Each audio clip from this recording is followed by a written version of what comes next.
Assalamualaikum warahmatullahi wabarakatuh.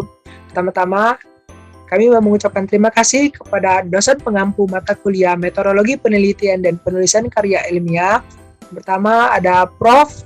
Dr. Insinyur Subriyar Nasir MS. Kedua ada Ibu Lia Cundari STMT.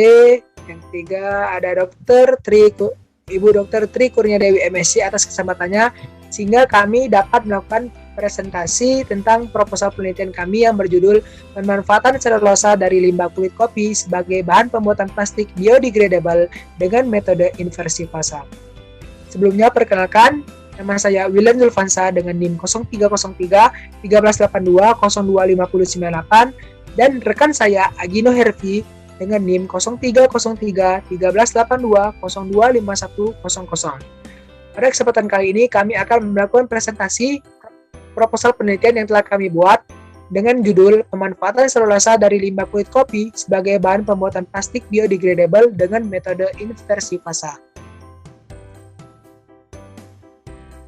Untuk pokok pembahasan pada presentasi kami pada kali ini, yang pertama ada pendahuluan, yang kedua ada tinjauan pustaka, metode penelitian, serta sesi tanya jawab.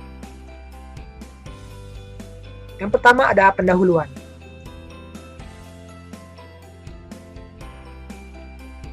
Untuk pendahuluannya sendiri, ada latar belakang yang melatar belakangi proposal penelitian ini.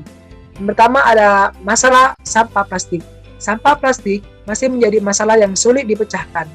Menurut data Badan Pusat Statistik (BPS) tahun 2021, mengungkapkan limbah plastik Indonesia mencapai 66 juta ton per tahun. Indonesia pun dinobatkan menjadi negara produsen sampah plastik terbesar kedua pada global menurut penelitian yang dilakukan tahun 2018. Pemilihan plastik biodegradable. Bioplastik merupakan plastik atau polimer yang secara alamiah dapat dengan mudah terurai baik melalui serangan organisme maupun oleh cuaca. Bahan baku pembuatan plastik biodegradable adalah sumber daya alam terbarukan yang mengandung bahan selulosa dan pati. Pemanfaatan limbah kulit kopi. Kulit kopi merupakan salah satu limbah yang dapat menjadi bahan baku pembuatan plastik biodegradable karena kulit kopi mengandung 41,265% selulosa dan 8,76% lignin. Kandungan selulosa yang besar dapat dimanfaatkan sebagai bahan baku pembuatan bioplastik yang ramah akan lingkungan.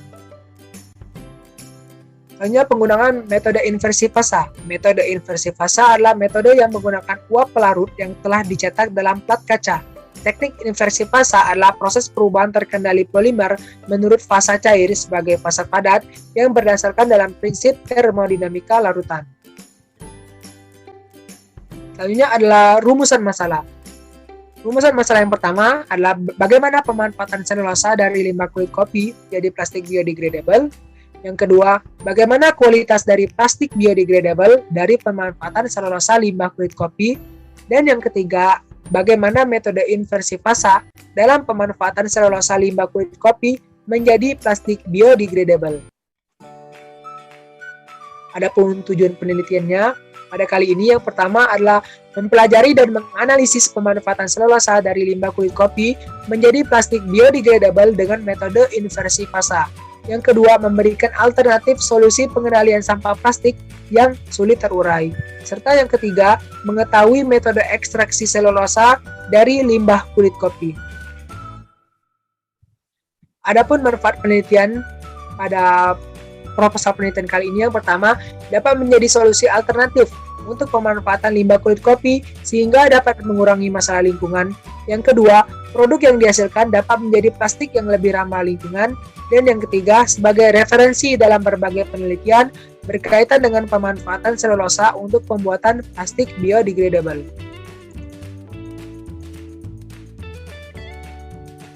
Untuk penjelasan selanjutnya akan dijelaskan oleh rekan saya.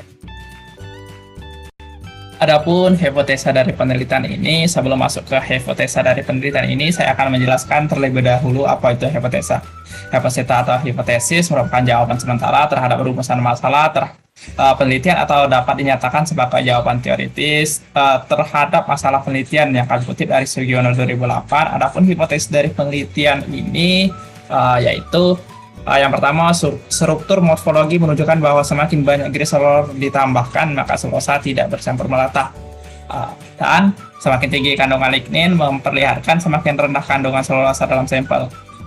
Yang terakhir itu ya semakin tinggi konsentrasi NaOH yang digunakan sebagai reaksi delignifikasi, maka semakin besar pula persen Wt selulosa yang didapatkan. Nah, yang selanjutnya kami akan membahas tentang tinjauan-tinjauan pustaka yang akan dibahas dalam penelitian kami kali ini. Yang pertama itu kami akan membahas tentang limbah kulit kopi. Kulit kopi merupakan salah satu komoditas perkebunan yang memiliki nilai ekonomi cukup tinggi di antara tanaman perkebunan lainnya seperti kakao dan teh. Kopi memiliki nama Latin Coffea sp.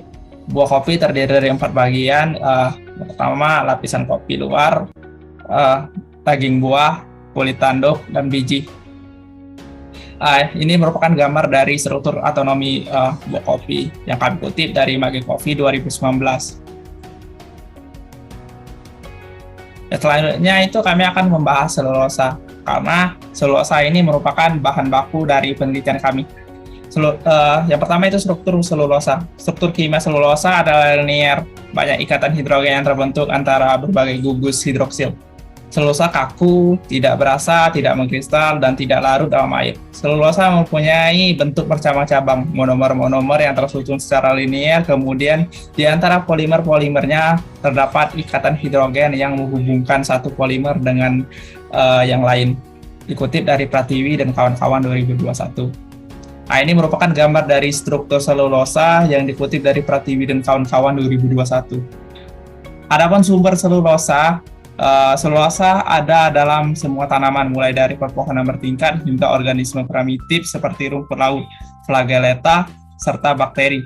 Selulosa bahkan bisa untuk diperoleh dalam dunia binatang seperti tunicin dan zat Cuticula tunicate yang merupakan identik dengan selulosa nabati. Sumber lain dari selulosa yaitu hasil dari biosintetis selulosa oleh mikroorganisme seperti bakteri, alga, dan jamur.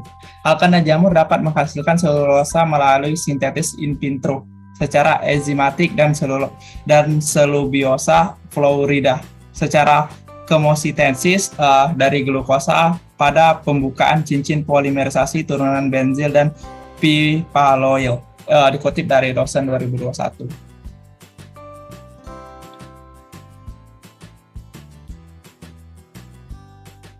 Adapun sifat-sifat dari selulosa, menurut pendapat Fengel dan Weneger 1984, sifat selulosa terdiri atas sifat fisika dan sifat kimia, yang mana selulosa rantai panjang mempunyai sifat fisik yang lebih kuat serta lebih tahan lama terhadap degradasi yang disebabkan oleh panas dan bahan kimia maupun pengaruh biologis.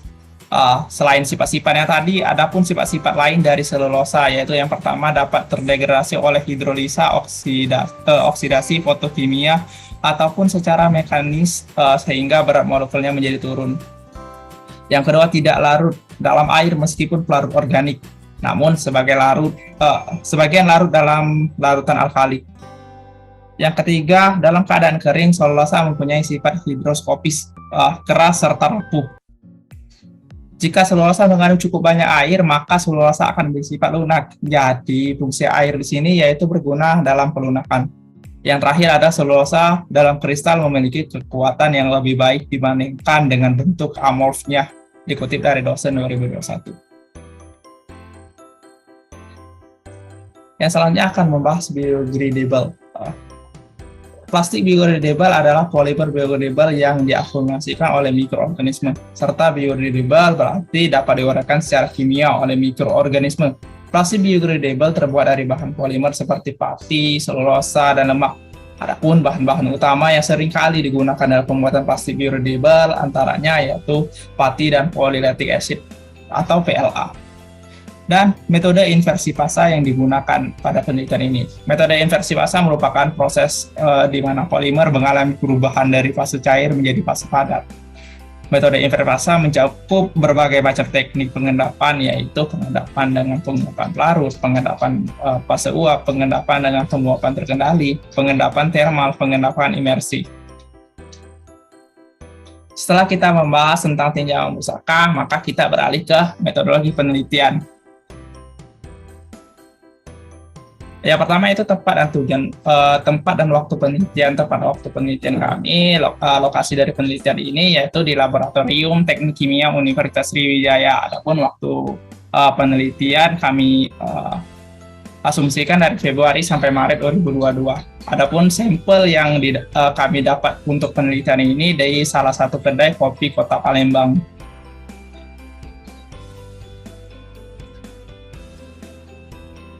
Adapun alat dan bahan dalam penelitian ini, yang pertama alat dalam penelitian ini yaitu Erlenmeyer, gelas ukur, timbang analitik, magnetic stirrer, hot plate, termometer, open, penyaringan 50 dan 80 mesh, pipet volume, kaca broji, lampu ukur, sudip, pengaduk kaca, serta gas beker. Dan adapun bahan-bahan yang digunakan dalam penelitian ini, ya yang pertama bahan baku dari penelitian ini sendiri yaitu kulit kopi, serta NaOH 15%, HCl, NaOCl 5%, glycerol, aquades, aluminium foil, asam asetat, serta kitosan. Dan yang selanjutnya akan dijelaskan oleh teman saya. Baiklah, untuk yang selanjutnya yakni prosedur penelitian. Adapun beberapa prosedur penelitian pada proposal penelitian kali ini, yang pertama adalah ekstraksi. Langkah pertama dalam penelitian ini adalah mengekstraksi selulosa dari kulit kopi. Yang kedua yakni pembuatan bioplastik. Setelah proses ekstraksi selesai, maka selanjutnya dilakukan pembuatan plastik yang biodegradable. Selanjutnya, prosedur yang ketiga yakni metode analisis. Setelah dilakukan ekstraksi dan pembuatan bioplastik, dilakukan analisis uji kelayakan uji tarik, uji SIM, uji swelling, dan biodegradasi. Prosedur yang pertama yakni ekstraksi selulosa dari kulit kopi.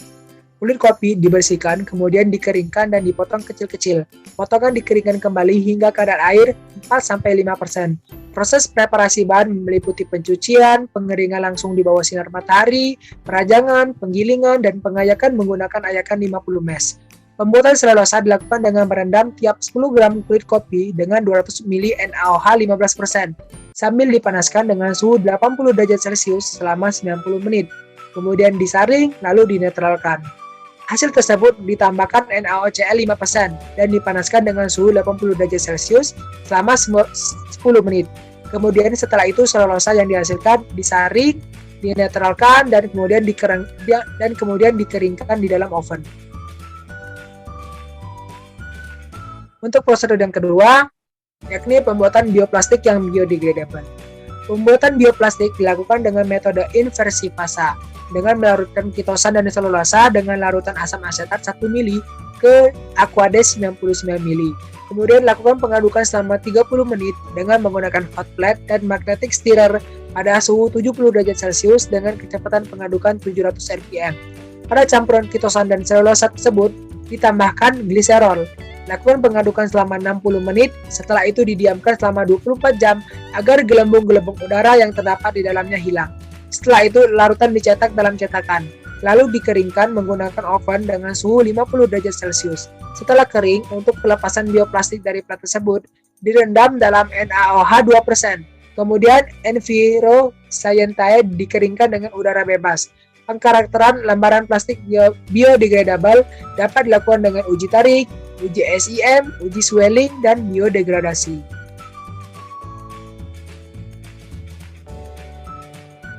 Untuk prosedur yang ketiga yakni melakukan metode analisis, yakni uji kuat tarik dilakukan dengan menggunakan alat stograph VG10E Toyo Seiki. Pemindaian Microsoft Electron atau SIM menggunakan instrumen Geol GSM 6500 LV. Metode yang digunakan untuk uji ketahanan air atau swellability didasarkan pada metode yang digunakan dalam Blue dan Cahya Ningrum 2013. Sampel dari bioplastik yang didapat dipotong dengan ukuran 2x2 cm dan ditimbang berat awalnya atau W0. Sampel kemudian dimasukkan ke dalam gelas kimia yang berisi air suling. Sampel dibiarkan selama 20 menit. Setelah 20 menit, sampel diambil, permukaan sampel dihidrasi dengan kain, dan berat akhir diperoleh dengan cara menimbangnya kembali.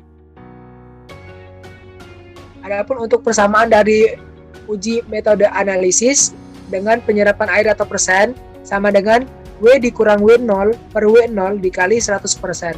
Sedangkan Pada uji biodegradasi dapat dilakukan dengan memanfaatkan mikroorganisme tanah sebagai media pembantu jalannya proses degradasi yang disebut teknik soil burial test.